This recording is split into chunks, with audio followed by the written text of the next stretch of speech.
All right, Alexander, we've got some big news coming out of Armenia. And it looks, well, I guess my first question is Armenian Prime Minister Pashinyan, is there a coup against him? That's the first question. Is this really a coup? He is saying it's an attempted coup. He's calling on supporters to rally around him. It does look like that it looks like much of the government and much of the military wants him gone. And of course, this follows after the conflict with Azerbaijan and Turkey.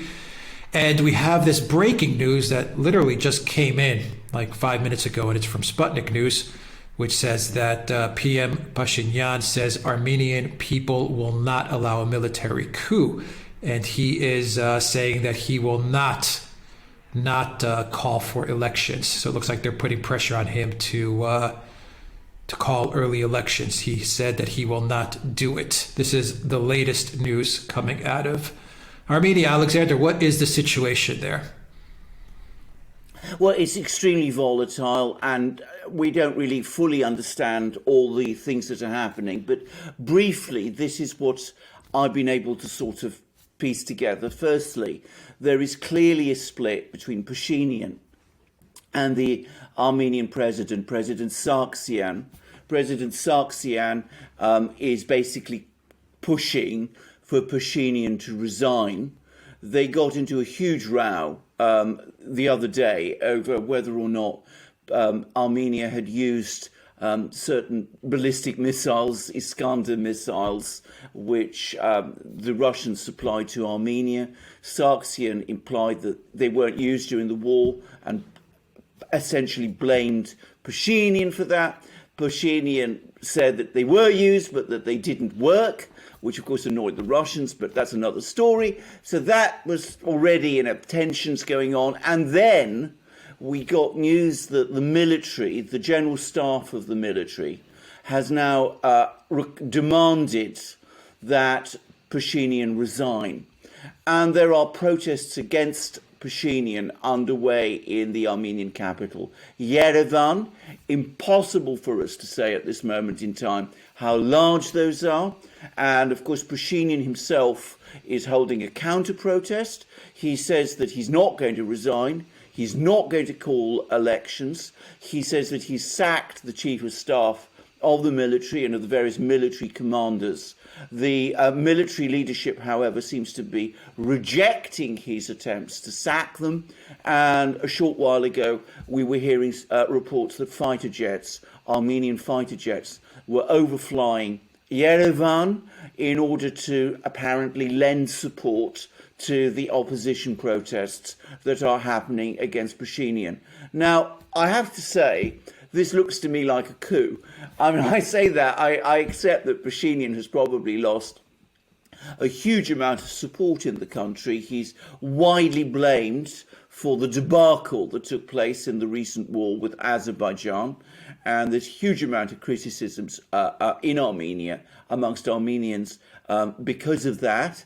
And of course, we have had concerted attempts ever since the agreements that were reached with Russia and Azerbaijan, which resulted in a loss by Armenia of much of its territory during the war. There have been consistent demands for Pashinyan to go, and Pashinyan has been resisting those demands. And now this has escalated into a situation where the military is now apparently taking steps to remove him in concert with the president and with opposition politicians within the country. Now, to my mind, you call that a coup, or at least a coup attempt, because it is an attempt to remove the Prime Minister against his wishes and contrary to the established structures. I should also say that as somebody who lived through a coup, as you did, I am somebody who is deeply opposed to, on principle, to the military intervening in political conflicts in this way. And I have to say, these events fill me with great concern. We will see how these events play out. I hope that there is no actual violence and some kind of solution is found, but at the moment the omens don't look good. Okay, so a few comments and questions. it looks like much of this is boiling up, is brewing up because Pashinyan's government is trying to lay the blame on the events that happened with Azerbaijan and Nagorno-Karabakh to Russian-made Iskander missiles, the missile systems. And basically they're saying that they exploded only 10% of the time and it was a big mess. So in other words, it looks like to me they're trying to thwart much of the blame for what happened with the conflict with Azerbaijan on Russian military systems and weapon systems. It looks like the military and the opposition is having none of that. And they're pretty much saying, no, everything went wrong because you guys screwed it up. So that's the first point. The second point is that if the military is against the prime minister, that is a very, very bad sign. But my last point on this would be that if this is a coup, it better happen quickly, succeeding or failing. And I say that because if stuff like this drags on, then it gets very, very dangerous. I mean, very dangerous if it doesn't resolve itself one way or another in a quick fashion. I completely agree. Now, can I just say, first of all, that Armenia has up to now, throughout the time of its independence from the Soviet Union, managed to preserve a civilian and, I won't say a fully democratic government, because there's been lots of issues with corruption, but at least it's been a government where we've not had outright military takeovers of the sort that appear to be threatened at this moment. So, I mean, if this happens, it would be it'd be a major reverse for Armenia and for its political development. But I think there's a number of points to make. Firstly, you're absolutely right. I mean, I think Pashinyan blaming others and blaming the Russians in particular at a time when Armenia is particularly dependent on the Russians for these events was extremely ill-conceived.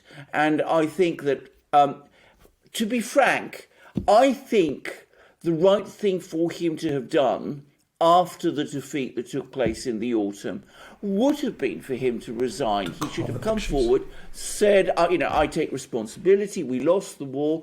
I was the prime minister. I'm not a military man. I wasn't commanding everything. I have all the good intentions, but in order to clear the air, I think I will resign, and I'm going to call elections, and I hope to win, and that would have been the right thing to do. He refused to do that. He dug in, he stayed apparently for a lot of the time hidden in a basement, or at least that's what some of the criticisms of him say. I don't know to what extent that is true or not. But anyway, he bears a large measure of responsibility for this situation. And I have to say that I agree with you. I don't like coups at all. On principle, I oppose them. But if they have to happen, let them happen fast, or let them be defeated fast. The one thing you cannot have is a situation where you have a protracted political crisis, because exactly as you say, that creates ever greater polarization and a real and growing risk of violence and conceivably even civil war. And Armenia is in no position at the moment to indulge itself. I use elliptical language, but they are in no position to go through a civil war. Civil wars are a disaster for any country, but given that Armenia has Turkey on its southern border, it's got Azerbaijan to its east, it's got all of these things happening. It cannot afford a protracted political crisis, and of course it's a civil war and extended violence would be a disaster in every possible way. I think the right thing to happen, this is my own personal view, is that there needs to be a deal done between the president and the prime minister, and that has to mean calling new elections in which Pashinyan can be a candidate and his party can stand for election, and we will see who the Armenian people support. But I think him digging in the way that he has done and refusing to accept responsibility and coming up with frankly, I think really rather silly comments about, the Russian missiles and don't work in this kind of way, antagonizing Russia too. I think that has escalated a crisis which should have been handled much more sensibly and much more intelligently. And if it had been handled in that way, we would have been able to have a managed transition to a new government, perhaps a new government headed by Pashinyan himself, but a new government which would have been able to move the country forward, dealing with the enormous problems that it now has. No, absolutely. After the war, and given the fact that Armenia, I mean, Pashinyan's a prime minister, so they're obviously a parliamentary system. They're not a presidential system. So it would have been I imagine it would have been a very simple process after the conflict to have said, you know what, the government can't continue. We don't have confidence to move forward anymore. So we're going to call elections. That should have been the right thing to do right after the conflict. But I agree. They should do it now. Either way, they should do it now. They should resolve this absolutely super quick. Get this resolved. Call elections. Get a new parliament in order, and get someone to some sort of government in place. A majority government, a coalition government. Get something in place. Is Pashinyan doing this? Is he digging in because he's? I don't have evidence of this, but I mean, there's a lot of experts do say this. He's NATO's guy. He is the West's. He's the West's person. So is he doing this because the West and NATO is telling him to dig in? I mean, is that what's going on, or is something else going on? That's what worries me, is that, you have a guy that appears to be part of the NATO structure, and I worry about the fact that he's digging in, and it could lead to really bad consequences for his country. And I'm sure Turkey is looking in on this and saying, this may be another opportunity for us. I don't know. Well, absolutely. Now, can I just say, I mean, there's been lots of discussion about Pashinyan's loyalties. There's no doubt at all that he is much more oriented towards the West than the government that he replaced, and that he replaced as a result of street protests, by the way, which led to elections, which he won. But he's definitely much more oriented to the West. And of course, that has always made many people in Moscow deeply suspicious of him. And they've been saying for a long time, and you see a lot of chatter about this on the internet, that he's actually NATO's man, America's man, and that his basic purpose and policy all along has been to move Armenia to the West, detach it from Russia. There's even been theories, which I've seen on the Russian internet sites, that he actually wanted to lose Nagorno-Karabakh to make it easier for Armenia to detach itself from the Russian system and to join ultimately NATO and the West. If that is true, if any of that is true, and like yourself, I have no independent information that would confirm that, none that I would consider at all reliable. But if that is true, that is an utterly reckless and irresponsible policy. And of course, if you do that, if you break your links with the Russians, given Armenia's, difficult geopolitical situation, then of course that will make for a very dangerous situation ultimately for Armenia itself. The Russians are ultimately the primary guarantors at the moment of certainly Nagorno-Karabakh's survival, but of course also Armenia's, long-term viability as a state too. Armenia can't afford to break with Russia in that kind of way. But I have to say also, if he really is digging in this kind of fashion, because people in the West are telling him to, and they're trying to keep him there in order to maintain some kind of NATO and EU leverage in the Caucasus. One, it wouldn't surprise me at all. But two, that would be a terribly reckless and dangerous game, and it might lead in fact, it almost certainly would lead to all of the risks of conflict and geopolitical crisis for Armenia that we've just been talking about in this program. All right. Well, we'll continue to monitor. Yeah, you have something more to add? Just to say, of course, where NATO and the EU are concerned, I mean, they never worry about those things. As we know, they're so obsessed, fixated on their geopolitical games with the Russians that they never really have much concern about what happens to people in places like Armenia. And I think perhaps some people in Armenia might want to bear that in mind. Look at Ukraine and what has happened there. No, the more instability they can create around Russia also frees them up to go after Syria. So I wouldn't be surprised if NATO and these neocons and neoliberal maniacs do stir up tensions in Armenia and then stir up tensions in Ukraine, and then figure that Russia is so preoccupied with putting out so many different fires that they can just stroll right into Syria as well. I mean, that's the way these guys think. They're maniacs, but you know, they do fight these multi-pronged wars, and then throw in a Navalny stirring up protests as well, and you know, you kind of can see where they're heading with this. Exactly, but as I said, the point to understand is there are people like that in Washington who think like that. If you read these weird and extraordinary geopolitical journals that proliferate there, you find lots of people who write and think like that. But it's extremely risky for people, you know, Armenians, for example, or people of any country, to be drawn into those sort of games, because they always end up badly. They end up badly for you. The people in Washington can walk away because, I mean, there are no direct consequences for them.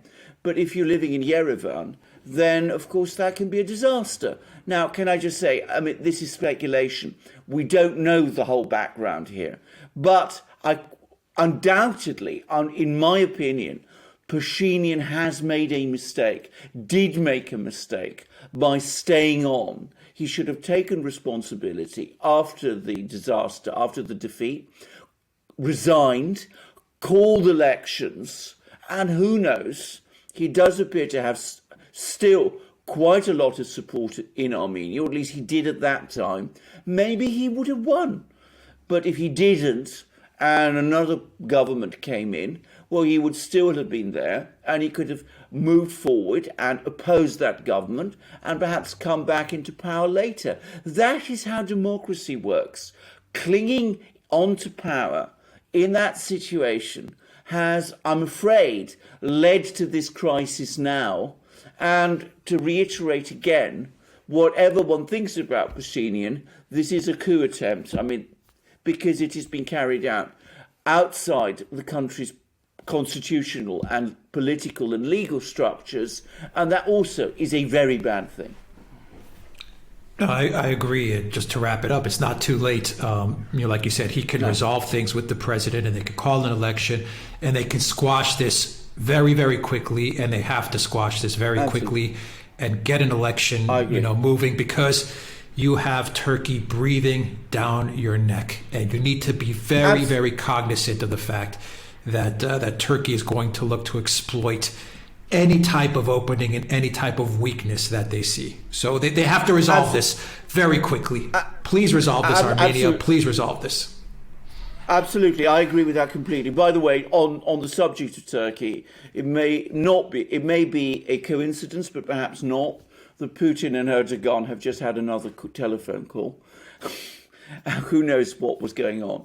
And Lavrov, the Russian foreign minister, in an interview which I covered for my own channel, was asked by Russian journalists at considerable length about Turkey's interests in the Caucasus and about the fact that there are people in Azerbaijan who are talking about the Greater Duran policy, which is essentially one of linking together all the Turkic-speaking nations of Central Asia and the Caucasus to Turkey in a kind of Greater Turkey. So, you know, There is that. There are those things to think about and worry about. Lavrov discounted those concerns, but a Russian journalist did raise them. And he said that he found people in Azerbaijan who seem to be open to those kind of ideas. So this is something that Armenians need to worry about, and they do need to do exactly what you advise them to do, sort out their problems quickly. Sort this out quickly, and it's not only Armenians, and we're going to stray a little off topic, but very quickly, I'm sure Lavrov has seen the maps that are floating around recently of this greater Turkey, this greater Ottoman empire that they're talking about, and it includes Armenia, but it also includes Crimea. It also includes parts of southern Russia. It also includes parts of Greece. So everyone needs to take notice, and Armenia needs to solve this situation peacefully and get to the polls, because Erdogan will take advantage of this. And I'm always very worried when it comes to Putin dealing with Erdogan, because it seems that Erdogan always seems to get the best of Putin. But I'm sure Lavrov has seen those maps, and those maps, they include Russian territory. They're there, and they include Russian territory. Absolutely, you're entirely correct, and that is exactly right. Then Lavrov is definitely aware of all of this, because he discussed this all, as I said, in this interview with this journalist from RBC Media, which is Russia's, by the way, alternative to Bloomberg, Russia's equivalent to Bloomberg. So it was a big interview, covered lots of topics, but it was interesting that they had a long discussion about all of this, and Lavrov showed absolute and clear awareness of the danger. Armenians need to understand it too. This is a difficult region of the world that their country, unfortunately, is in. They have to handle play their cards very carefully, and both for internal reasons, because civil wars are a terrible thing, and for their own history and presence in the Caucasus. They need to make the right decisions now. Can I one more statement on all of this, and I'll broaden it out a bit. Armenia needs to take notice of this, but every country that's in this region, the Caucasus and around the Caucasus, needs to take notice of this.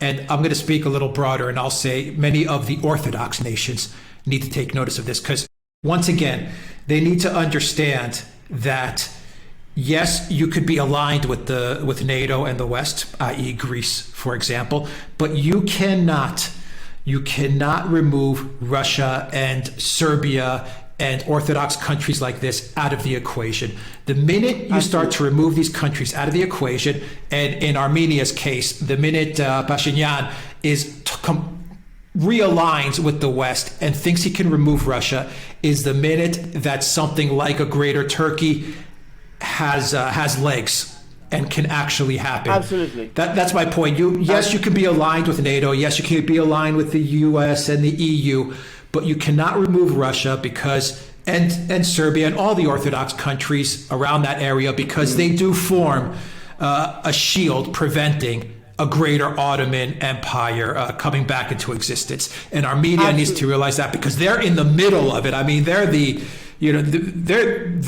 what's holding this thing from getting out of control.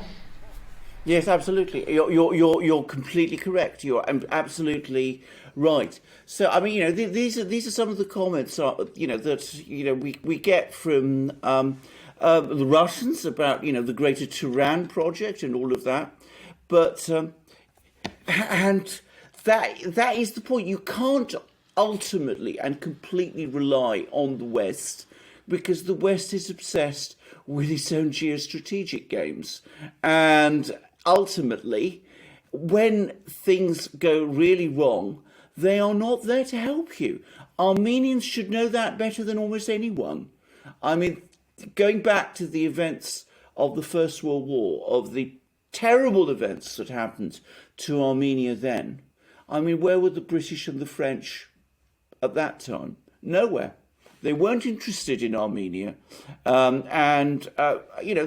the words, by the way, these are some of the words that Lavrov said. I'm actually quoting from him.